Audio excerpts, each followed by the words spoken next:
बिस्मिल्लाहिर्रहमानिर्रहीम। अस्सलाम वालेकुम नाज़रीन, आप यूट्यूब चैनल देख रहे हैं। मैं इमरान खान हूँ। एक तो कौमी असम्बली के लिए जो एजेंडा है, एजेंडा ऑफ द डे, वो हमारे सामने यहाँ पे मौजूद है और ये ऑनलाइन मौजूद रहता है सोशल मीडिया पे। गूगल आप इसको कर सकते हैं, आपके सामने ये चीज़ें आ जाती हैं। और इसके बारे में जो एजेंडा है, इसमें कुछ ऐसी चीज़ें हैं जो हुकूमती जो दावे हैं उनके बरक्स हैं। यानी हुकूमती वज़ीर ने कुछ और कहा, वज़ीर कानून ने, और यहाँ पे जो दिखाई दे रहा है वो कुछ और दिखाई दे रहा है।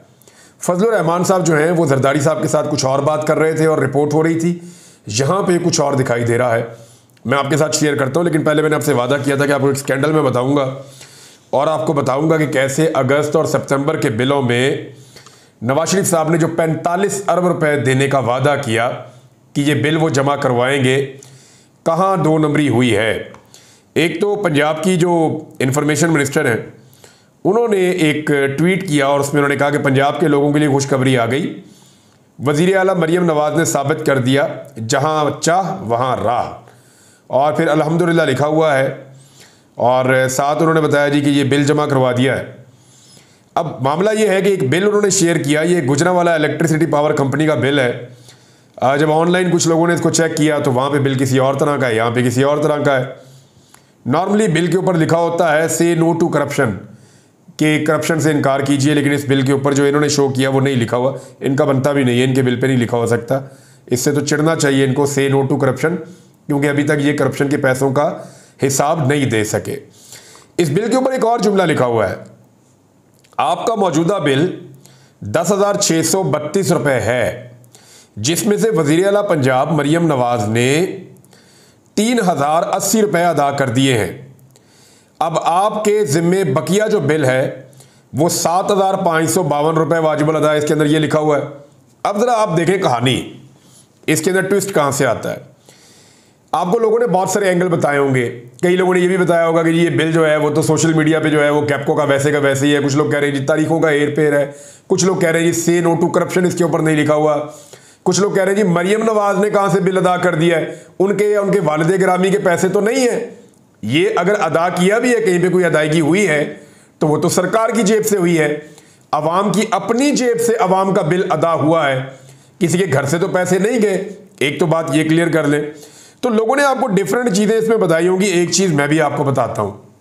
बड़े सीनियर जर्नलिस्ट हैं तालिब फरीदी साहब, ये 20 साल से ज़ायद हो गए हैं और ये पावर कंपनीज़ के बारे में रिपोर्ट करते रहते हैं। इलेक्ट्रिसिटी के हवाले से, वापडा के हवाले से इनकी बड़ी जानदार रिपोर्टिंग है और ये बड़ी अच्छी तहकीकात करते हैं। तो तालिब फरीदी साहब ने मेरे से रब्ता किया और उन्होंने बड़े अजीबोगरीब किस्म के हक़ाइक़ बताए, या मेरी उनसे डिटेल में बात हुई तो उन्होंने बताया कि इमरान खान साहब के दौर में एक स्लैब सिस्टम हुआ करता था। अगर 300 यूनिट से कम किसी का बिल होता था तो उसको 100 यूनिट के 8 रुपए पड़ते थे, 200 यूनिट तक के 12 रुपए पड़ते थे और उससे ऊपर के जो है वो 16 रुपए तक बिल जाता था। लेकिन 300 यूनिट से ऊपर जाने वाले को बिल की कीमत एकदम बढ़ जाती थी। तो 300 यूनिट से नीचे वालों के लिए खास रियायत मौजूद थी। फिर उन्होंने मुझे ये बताया कि जो डिफरेंट किस्म के टैक्सेस और चीज़ें साथ शामिल होती थी, तो फी यूनिट 1 से 2 रुपए, 1.5 रुपए, बाद का 2.5 रुपए तक का इजाफा हो जाता था फी यूनिट के हिसाब से। यानी उन्होंने कैलकुलेट करके मुझे बताया कि अगर यही 220, क्योंकि ये जो एक इन्होंने शेयर किया ना बिल, सूबाई इंफॉर्मेशन मिनिस्टर ने पंजाब की, उन्होंने जो बिल शेयर किया उस बिल के अंदर जो यूनिट है वो 220 है और 220 यूनिट के उन्होंने बताया कि 10,632 रुपए इसकी कीमत है। अब उन्होंने बताया तालिब फरीदी साहब ने कि 220 यूनिट की जो कीमत इमरान खान साहब के दौर में थी वो 3,000 के लगभग होती थी। इससे थोड़ी कम या इससे थोड़ी ज़्यादा वो टैक्सेस के साथ एडजस्ट हो जाती थी। उन्होंने कहा जी ये बिल होता ही 3,000 था इमरान खान के दौर में। इन्होंने इस बिल को 10,500 से ऊपर पहुंचाया पहले। यानी ये महंगाई इन्होंने खुद की है। पहले एक लंबा डाका मारा आवाम की जेबों पर 2-2.5 साल तक। पहले जो 3,000 वाला बिल था उसको पहुंचाया 10,500 रुपए पे, 10,632 रुपए पे, और फिर उसके अंदर से 3,000 रुपए छोड़ दिए। अब 3,000 रुपए छोड़ के फिर भी 7,500 रुपया उस बंदे को पे करना पड़ेगा जिसको ये बिल आया है। बात यहां खत्म नहीं होती, एक और चीज भी है। मेरे वीलॉग को रिवाइंड करके सुन लीजिएगा, आपको सारा इशू समझ आ जाएगा। नंबर 1, ये बिल 3,000 रुपए का था इमरान खान के दौर में, इसको 10,500 रुपए पे पहुंचाया, फिर 3,000 रुपया उसके अंदर से कहा जी गवर्नमेंट ने पे कर दिया है, आप 7,500 रुपया दे दें। पहले ही वो आदमी जो है वो 4,500 के नुकसान में जा रहा है इमरान खान के दौर के तनासुब से अगर आप देखें तो। और ये नुकसान भी इसलिए हो रहा है कि इन्होंने महंगे मंसूबे लाके पाकिस्तान में लगाए। अब इमरान खान की जगह पे आपको सोने का भी वजीर आजम ले आएंगे ना, तो ये बिजली आपको महंगी मिलनी है। ये बड़ा लॉन्ग टर्म मंसूबा होगा, बड़ा टाइम लगेगा जाकर बिजली को वापस सस्ता करने के अंदर। आप सस्ता कर नहीं पाएंगे चाहे जो मर्जी वजीर आजम आ जाए, क्योंकि नवाज शरीफ और शहबाज शरीफ ने जो तोहफे पाकिस्तान के अंदर लाकर लगाए हैं ना, जो ये नारे लगाते थे कि हम ये कर देंगे वो कर देंगे, यानी ये कहते हैं कि बिजली के सारे मंसूबे हमने लगाए हैं और बिजली महंगी इमरान खान की वजह से हुई है। हद हो गई है, महंगे मंसूबे आप लगाए और महंगी इमरान खान की वजह से हो, ये तो मुमकिन नहीं है।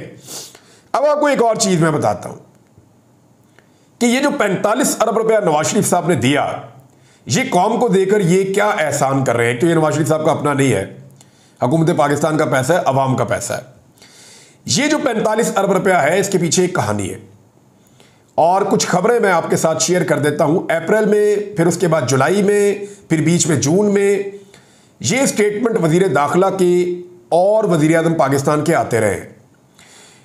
FIA लाहौर के अंदर बैठ के जो इंटीरियर मिनिस्टर है उन्होंने ये कहा था कि ओवर बिलिंग हुई है और ओवर बिलिंग जिन्होंने की है उनको पकड़ा जाएगा, उनको सजा दी जाएगी, उनको गिरफ्तार किया जाएगा, उनके खिलाफ कानूनी कार्रवाई होगी। अरबों रुपए की ओवर बिलिंग हुई है। अब मैंने मुख्तलिफ लोगों से पूछा कि ये कितनी ओवर बिलिंग हुई है, तो उनका कहना था कि जितना नवाज शरीफ ने रिलीफ दिया ना उससे कई गुना ज्यादा ओवर बिलिंग हुई है। अब मामला ये है कि ओवर बिलिंग के नाम के ऊपर आप अवाम की जेब में डाका डालें 10 रुपए का और वापस आप उनको रिलीफ दें 3 रुपए का, तो ये कितनी बड़ी ज्यादती है कि 10 रुपए उनके लूट के फिर उनको 3 रुपए दे रहे हैं। तो दो तरह की डकैती हुई है। एक तो ये हुई कि इमरान खान के दौर में जो बिजली आपको 3,000 के आसपास मिलती थी वो अब आपको 10,500 रुपए की मिलती है। दूसरा, ना सिर्फ वो 10,500 रुपए की मिलती है बल्कि गुज़िश्ता कई महीनों से आपकी जेब के ऊपर ओवर बिलिंग की सूरत में डाका डाला गया। जिन लोगों ने डाका डाला उनमें से कहा गया कि बंदे पकड़ेंगे, गिरफ्तार करेंगे, कानूनी कार्रवाई करेंगे। आज तक कोई कार्रवाई रिपोर्ट नहीं हुई, किसी बंदे को गिरफ्तार नहीं किया गया। जो अरबों रुपए की ओवर बिलिंग हुई वो पैसा वापस नहीं आया। वो पैसा कहां गया? अब उसकी जगह पे जो इतनी बड़ी डकैती मारी गई उसमें से इतना सा हिस्सा कौम को वापस किया जा रहा है। ये एहसान चढ़ा करके आपका बिल मरियम नवाज ने अदा कर दिया है। तो आपने इस चक्कर में नाज़रीन नहीं आना। ये 7,500 रुपए का जो इजाफी आप बिल दे रहे हैं ये आपकी जेबों से ही पैसा गया है। और ये जो आपको इन्होंने 14 रुपए की छूट दी है, यानी 2 महीनों में मैक्सिमम आपको जो बचत हो जाएगी वो थोड़ी 6-7 हज़ार रुपए की हो जाएगी। तो जो आपको छूट दी है उससे बड़ी डकैती आपकी जेब पे मार दी गई है। गुज़िश्ता 2 सालों के अंदर लगातार आपको ओवर बिलिंग हो रही है। और ये मैं नहीं कह रहा, ये इस मुल्क के वजीर आजम ने कहा है, ये मैं नहीं कह रहा, ये इस मुल्क के वजीर दाखिला ने कहा है। और मुझे कई रिपोर्टर्स ने यह बताया कि कोई कानूनी कार्रवाई इन लोगों के खिलाफ FIA में नहीं हुई। अब आ जाए उस इशू की तरफ जिस पे मैं बात करना चाहता था। नूर आलम खान जनाब कौमी असम्बली के हल्का 28 से मेंबर कौमी असम्बली बने। इनके बारे में रिपोर्ट्स भी आ गई हैं कि ये जाली मैंडेट है इनका, और इनको बहुत सारे लगभग 60 से 70 हज़ार लिखा हुआ था रिपोर्ट के अंदर कि जाली वोट इनको डलवाए गए हैं। और ये इंटरनेशनली जो तंजीमें काम करती हैं, इदारे काम करते हैं, उन्होंने ये रिपोर्ट जारी की है। अब मामला ये है कि अगर आप आज के दिन का एजेंडा उठाकर देखें, ऑर्डर ऑफ द डे उठाकर देखें कौमी असम्बली का, तो आपको नजर आएगा कि नूर आलम खान बहुत सारे बिल पेश कर रहे हैं अमेंडमेंट के लिए। यानी यहां लिखा हुआ है मिसाल के तौर पे सबसे पहले Noor Alam Khan to move for leave to introduce a bill further to amend the constitution, यानी कॉन्स्टिट्यूशन में अमेंडमेंट, आइन में तरमीम के लिए बिल पेश कर रहे हैं। Islamic Republic of Pakistan the constitution amendment bill 2024 article 184। कौन कौन से आर्टिकल में करने जा रहे हैं देख लें।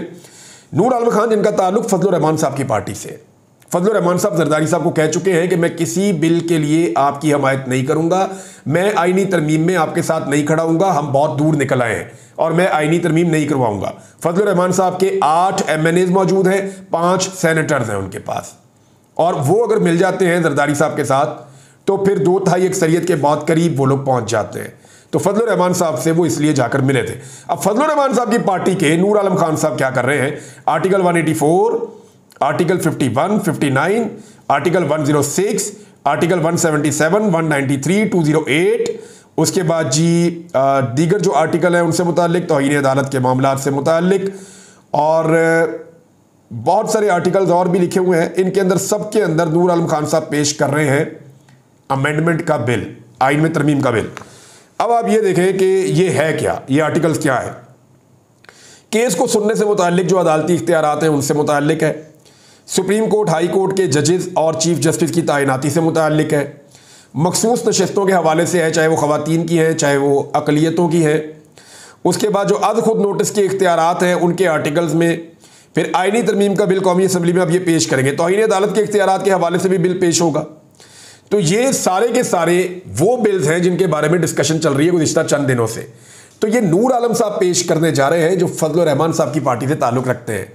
तो क्या फजल रहमान साहब की मुशावरत से ये हो रहा है, ये आपको आज के दिन में पता चल जाएगा। लेकिन सेम टाइम में वजीर कानून का जो स्टेटमेंट है उसको हम नज़रअंदाज नहीं कर सकते।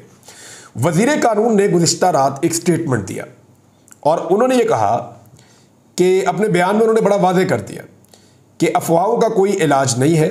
चीफ जस्टिस से मुताल्लिक ऑन रिकॉर्ड हूँ, चीफ जस्टिस के हवाले से कह चुका हूँ कि वो तौसी में दिलचस्पी नहीं रखते। वज़ीर कानून कह रहे हैं कि कादी फ़ायद ईसा तौसी के अंदर या एक्सटेंशन के अंदर दिलचस्पी नहीं ले रहे। हुकूमत सबको एतमाद में लेकर कानून साजी करने की कायल है। उन्होंने कहा जी कि चीफ जस्टिस ऑफ पाकिस्तान की तैनाती आइनी तरीक़ाकार के मुताबिक होगी। ये नहीं बताया कि आइन में तरमीम करने के बाद होगी या जो अभी आइनी तरीक़ाकार है उसके मुताबिक होगी। जब चीफ जस्टिस पाकिस्तान रिटायर होंगे तो सीनियर मोस्ट उनकी जगह लेंगे, ये उन्होंने कह दिया। और इससे तो क्लियर हो रहा है कि मंसूर अली शाह साहब आएंगे, लेकिन अभी देखें कि होता क्या है। साथ ही साथ उन्होंने कहा कि आइन में तरमीम से मुताल्लिक हुकूमत ने उनको हदायत की थी वजीर साहब को कि चीफ जस्टिस को ऑन बोर्ड रखूं, लिहाजा ये जो भी हो रहा है इसमें कादी फ़ायद ईसा साहब ऑन बोर्ड है, ये उन्होंने कहा। दूसरा उन्होंने कहा कादी साहब को एक्सटेंशन नहीं मिल रही। तीसरा उन्होंने कहा कि कोई ऐसी चीज़ हम नहीं करने जा रहे कि सीनियर मोस्ट ही आएंगे और वो आकर चीफ जस्टिस लगेंगे। एक तो ये चीज़ आप क्लियर कर लें। लेकिन फिर आइन में तरामीम क्यों हो रही है? एक तो सुप्रीम कोर्ट ऑफ पाकिस्तान ने जो फैसला कर रखा है उस फैसले के खिलाफ कुछ तरामीम होने जा रही है कि मखसूस नशिस्तें ना मिले पाकिस्तान तहरीक इंसाफ को, ये खेल खेला जा रहा है और वो सीटें मिल जाए हुकूमत की जमातों को ताकि वो 2/3 अक्सरियत इंजॉय करें, जिस किस्म की कानून साजी करना चाहें वो कर लें। तो ये खेल अभी जारी है। वजीर साहब कुछ और कह रहे हैं, नूर आलम खान साहब ने जो बिल पेश किए हैं वो कुछ और बता रहे हैं। वो तो ऑर्डर ऑफ द डे है, लेकिन आज दिन में क्या होता है हमें सारी चीज़ें समझ आ जाएंगी। बलूचिस्तान की सूरत हाल नाज़रीन बहुत संजीदगी का तकाजा कर रही है। ख्वाजा साद रफ़ीक ने जो कहा वो सुन लीजिए। उन्होंने कहा जी बलूचिस्तान से उठती लाल आंधी साइक्लोन बन रही है। अफनानुल्लाह खान जो सेनेटर है नून लीग के, उन्होंने कहा कि बलूचिस्तान में दहाइयों से सियासी निज़ाम को कमज़ोर किया गया है। ऐसे सियासतदान जिनकी अवाम में जड़ें ही नहीं हैं उनको प्रमोट किया गया बलूचिस्तान में, उसका नतीजा सारी कौम भुगत रही है। ये मसला सियासी है, इसका अस्करी हल नहीं निकल सकता। बात ठीक कर रहे हैं वो, ये वाकई सियासी मसला है। इसका ताकत के जरिए से हल करने की हम बहुत लंबे अरसे से कोशिश कर रहे हैं, हो नहीं पा रहा। ये दो सीनियर जो लोग हैं PMLN के, उनका ये कहना है, जबकि ख्वाजा आसिफ साहब को पता नहीं क्या हो जाता है, मेरी समझ से बाहर है। जब वो अपोजिशन में होते हैं तो वो इनकलाबी बन जाते हैं और हर चीज़ को जमहूरियत के साथ देखते हैं, लेकिन जब वो हुकूमत में आते हैं तो वो मार्शल लॉ डिक्टेटर बन जाते हैं। अब ख्वाजा आसिफ लापता अफराद के साथ इस मामले को जोड़ रहे हैं। भाई इस मामले को अगर आपने लापता अफराद के साथ ख्वाजा साहब जोड़ना है तो आप जाइए और जाकर नवाज शरीफ से और मरीम नवाज से पूछिए कि वो लापता अफराद के कैंपों में क्यों गए थे। उनसे पूछिए कि उन्होंने लापता बलोचों के बारे में बातचीत क्यों की थी। उनसे पूछिए कि वो जबरी गुमशुदगियों के खिलाफ आवाज़ क्यों उठाते थे। आज आप हुकूमत में है, आज आपने इंप्लीमेंट करना है इन चीज़ों के ऊपर।